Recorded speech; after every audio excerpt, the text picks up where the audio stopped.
Araw, lipat naman tayo dito sa Babuyang Walang Amoy. So, ayan, nagwawalis, naglilinis na si Joshua. Ayan. Hindi pa naglandi, Joshua. Eto. Tagal mong maglandi, ha? Maglandi ka na. Para manganak. Ayun. So, eto guys, yung piglets na. Ito yung first batch, ano, 3 piglets. So, nabili ng tig 225. Ito naman yung 5 piraso. Magkano bili dito? Ayun. So kung mapapansin nyo guys, bagong piglets, bagong batch.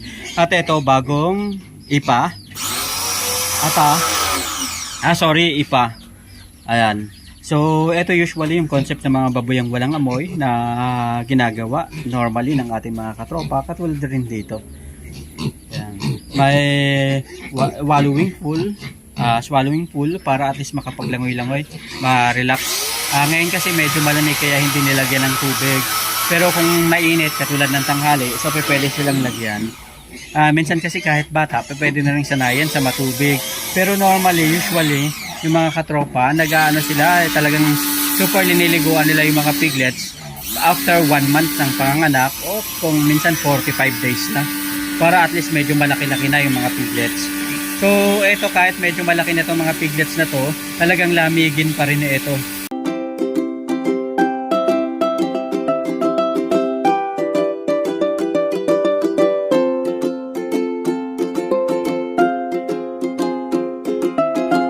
Gabi makalusot yan. Ito, ayan yung isa, matatanggal na. Baka makalusot yung isang piglet mo. So ito, naglilinis na si Joshua dito sa Babuyang Walang Amoy. So tamang-tama to guys, pang December, October, November, December. So kaya, pwede. Basta sapat na pagkain, tamang pag-aalaga, vitamins, vaccine, ayun. At measured na pagkain, controlled feeding, pero marami, kayang-kayang ihabol to ng December. So eto guys, Babuyang Walang Amoy dito pa rin sa Kabady Mo o YouTube channel. 360 tayo mga katropa. Ayun. Isdaan doon sa likod. At puguan naman doon, itikan. Ayun. Tapos dito, mga alagang baboy. So ito guys, kung magsisimula kayo ng Babuyang Walang Amoy, magsimula sa maliit para at least hindi kayo masyadong mahirapan, lalong-lalo na sa gastos. At ito nga guys, ilang baboy ito? 1, 2, 3, 4, 5. At dun sa kabila, 3, unang batch. So ito 5 baboy, may babae, 4 na babae, isang lalaki dito sa kabila. Doon naman sa kabila is isang babae, 2 lalaki. Ayun guys, binabari lang ni Joshua yung mga dumi ng baboy at talagang malilinis na yan kaagad. So ito naman yung mga baboy na alaga. Ilang linggo na rin sila dito at ito bago lang. So magwa 1 week pa lang dito sa farm. So kapag bibili kayo guys ng baboy, pagkuha nyo ng baboy, wisikan nyo kaagad ng pagkain, kahit konti lang, para makita nyo kung active sila o hindi. Hindi kailangan marami, yung para lang mataranta sila at doon nyo makikita kung maliksi ba yung baboy na makukuha nyo o hindi. Silipin nyo rin guys yung dumi ng baboy, kung tuyo ba o basa. Kapag basa, medyo alanganin yan, mag-isip-isip kayo mga katropa.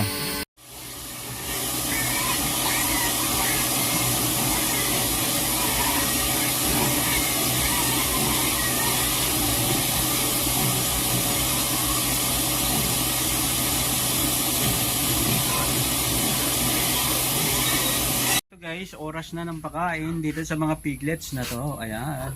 So super takaw nila. Ito nga pala guys, yung unang linggo nila dito sa farm. Talaga namang maganda at malakas na malakas sila. So dito sa kabila, ito yung unang batch. By the way guys, pinakamagandang tips na maibibigay sa inyo kung kayo ay mag-aalaga ng mga piglets o ng mga baboy, magsimula kayo guys sa maliit. Dahan-dahan yung palakihin at palaguin ng inyong baboyan. At ito nga guys, sa pagpili naman ng mga alagang baboy, alam ko marami tayong mga katropa na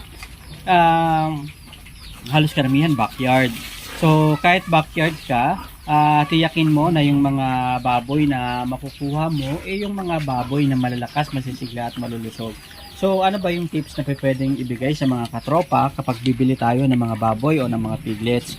Una guys, tiyakin ninyo na masigla, malakas at malusog yung mga piglets na bibilhin ninyo. Paano ba natin malalaman? Bago pa lang nga tayo sasampa dun sa baboyan na pagbibilan natin, di ba? Karaniwan kasi kapag bibili tayo ng baboy, on the spot yung bilihan at bentahan.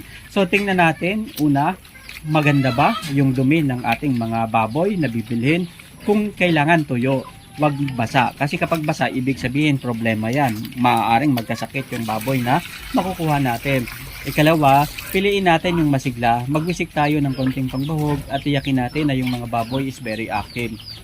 Kasi hindi natin alam, baka mamaya may lagnat yung makuha natin ng mga baboy na alaga. At syempre, mamili tayo yung pinakamalaki at pinakamalulusog sa batch nila. Huwag tayong mamoblema sa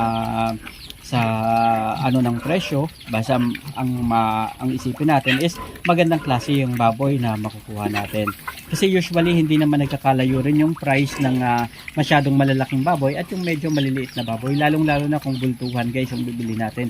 Yung batch ng 10-10, batch ng 5 o batch ng 8, talagang bibigyan tayo ng discount yung mapagkukunan natin ng mga alagang baboy. So bidang-bida pa rin yung J&J Poultry Farm dito sa ating sa ating vlog So ito guys, pinasok na ng mga manok itong mga baboy na to. Pero happy kasi malalakas, masisigla at malulusog sila. So ngayon kung mapapansin nyo, sinasanay na rin tong mga baboy na to na maraming tubig yung kinakain nila. So makakatulong ito para mabilis na lumobo ang katawan nitong mga alagang baboy. So ang tubig kasi nakakatulong sa kanila para lumobo kaagad yung kanilang katawan, maliban dun sa nutrients na nakukuha nila sa pagkain ng wastong feeds ration na binibigay sa kanila araw-araw para at least yung susuporta sa pangangailangan nila everyday para makuha natin yung tamang timbang, tamang pagbilog ng katawan, ayos, pasok na pasok. Maraming salamat sa pagsama sa atin ngayong araw na to. Isa na namang kwentuhan dito pa rin sa Kabady Mo YouTube channel. Sama-sama tayong matuto, magnegosyo at umasenso. Hanggang sa muli mga katrops, paalam.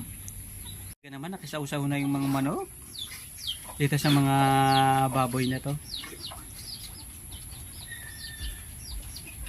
So wala kasing kulungan yung mga manok, kaya ayan, sausawan sila dun sa pagkain na itong mga piglets na to. So ito nga pala guys yung bagong batch na piglet dito sa Baboyang Walang Amoy. Sa susunod natin ng mga vlogs, magta-topic tayo tungkol sa pag-aalaga nito at pagpapalaki. At ano kaya yung magiging target market weight na ito?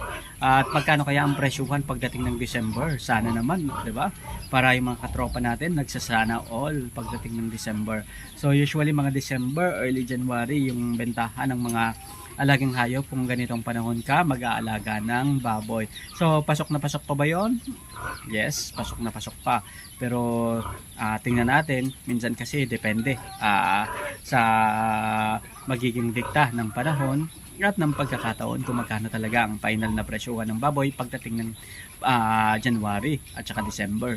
Yung mga medium size na mga baboy na, ayan, nakisawsaw na rin yung mga piglets, yung mga may lahi na mga manok na galing sa J&J Poultry Farm. Ayan. So ito guys, ng mga baboy na to. So yung kinuha to, napakaliliit, mas maliliit pa dun sa nasa kabila. Pero ngayon tingnan mo, talagang nakabuelo na sila ng gusto at talagang tuluyang lumaki na ng gusto yung kanilang mga katawan. So by the way, kung mag-aalaga kayo ng baboy sa ganitong age group, pwede nyong rasyonan yung baboy na alaga ng isang sako. Usually 19 to 25 kilos ang pwedeng i-allocate natin para sa pre-starter period ng mga alagang baboy. Tapos isang sako ng starter, 2 sako ng grower at pinaka-final na finisher din. Depende sa kung anong target market weight na gusto nating makuha at ma-achieve sa pag-aalaga sa kanila. Ito naman, ayan, so ready na to na maturukan din, pampalandi. So i-recommend na natin na paturukan na to para at least this week pwedeng maglandi anytime at pwede na nating mapabakunahan na ng ano ng similya ng baboy. Ayo, tingnan natin, silipin natin kung naglalandi ba. Ayan. So normal pa rin yung yung ari ng baboy. Talagang for recommendation na to na paturo ka ng papalandi para at least since nabakunahan na naman ng vitamins, okay yung katawan, hindi masyadong mataba, ayos na to. Ganitong parang maingay guys yung baboy, mukhang maglalandi na rin to. Pabantayan natin bukas guys kasi medyo parang namamagarin yung ari niya. Ayan.